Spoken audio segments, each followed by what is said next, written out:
Here's help. Personal magnetism. Project your voice through your eyes. This is not a lesson on the complex functions involved in speech. In this chapter, we shall not discuss tone initiation, pi modulation, articulation, and the many proper operations of your vocal apparatus. That would require an entire book, and there already are many good books on the subject. This chapter has only one purpose: to give you a magnetic voice. To do this in the simplest, easiest way, we shall concentrate on only one voice function, voice projection, which simply is how you deliver your spoken message from you to others, individuals or groups. Again, to simplify, let us concede that the sound of your voice comes out of your mouth. At least, the articulated words do. That is physical. However, the control of your voice projection is mental. You actually think how and where you want to project your voice. And by your thinking, you control all of the subconscious functions, which are much too rapid and complex to be handled by your conscious mind. To expand an example from a preceding chapter, when you think and feel that you are projecting and directing your spoken message into the eyes of a person, you are greatly intensifying eye contact, which is taught in that chapter. As you learned, the way to establish and maintain eye contact is to look directly and deeply into the eyes of a person. This greatly increases your own personal magnetism, your magnetic power to attract and influence others. To use your voice magnetically, you project your voice directly and deeply into the eyes of others from your own eyes. Here's how to do it. You do not think or feel that your voice is being projected from your mouth, but instead, you intensely think and feel that your voice is being magnetically projected through your eyes directly and deeply into the eyes of others. You can think your voice projection is from wherever you wish, and you will feel your voice projection is wherever you think it is. For example, various speech trainers teach many different voice projection placements according to the speaker's needs and a speech teacher's own personal theories. A frequent speech problem is that the speaker speaks from his throat by overuse of his throat muscles in projecting, or, in this case, not projecting, his voice. There are physical exercises in speech therapy to overcome this speech problem, which is called throatiness. But since the purpose of this chapter is not physical speech therapy, we shall limit it to simple psychological techniques. The psychology of getting your voice out of your throat simply is to think and feel that you are projecting your voice from some place other than your throat. Here are several examples of psychological voice projection techniques to eliminate throatiness and mouthing. 1. Think and feel that you are projecting your voice from your forehead.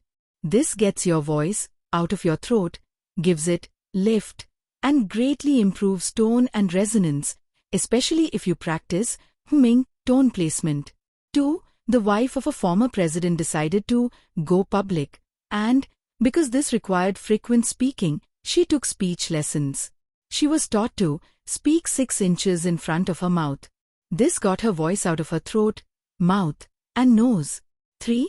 A helpful technique in public speaking to large audiences is to begin your speech by thinking, feeling, and directing your voice to the person farthest from you. This was a requirement in the days before public address systems amplified your voice to an equal level for all listeners. It still is a good technique because even though you no longer need projection volume, it gives you a feeling of range and outreach. The foregoing examples are given not to teach speech, although they are useful, but to emphasize the basic principles to be used by this chapter to give you a magnetic voice. 1. You can project your voice from any part of your face: throat, mouth, lips, the hick of your upper front teeth, which is good tone placement, your forehead, much better tone placement, and you can project your voice through and from your eyes, which is the first half of this chapter's lesson.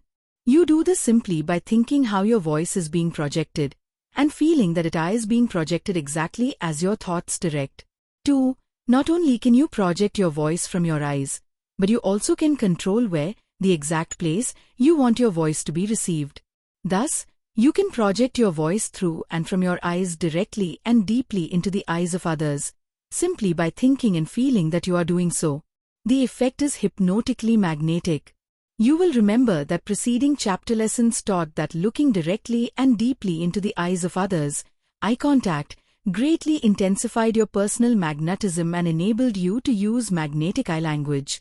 Now, by eye-to-eye voice communication, you can further intensify and project your personal magnetism. It is so important that you learn to project your voice through and from your eyes and impress your words directly and deeply into the eyes of others, and through their eyes into their minds, that we shall briefly review exactly how to do it. You can choose and control the manner of projecting your voice. You project your voice through and from your eyes, simply by thinking that your voice is being projected through and from your eyes, and by feeling your voice actually being projected through and from your thinking and feeling completely control the source of your voice projection. So, think and feel your voice projection through and from your eyes. Similarly, you can choose and control where, the exact place, you want your voice to be projected and received most intensely. You project your voice directly and deeply into the eyes of others, simply by thinking and feeling that your voice is being projected directly and deeply into the eyes of others. Because eyes are the windows of the mind. You actually project your voice through their eyes into their minds.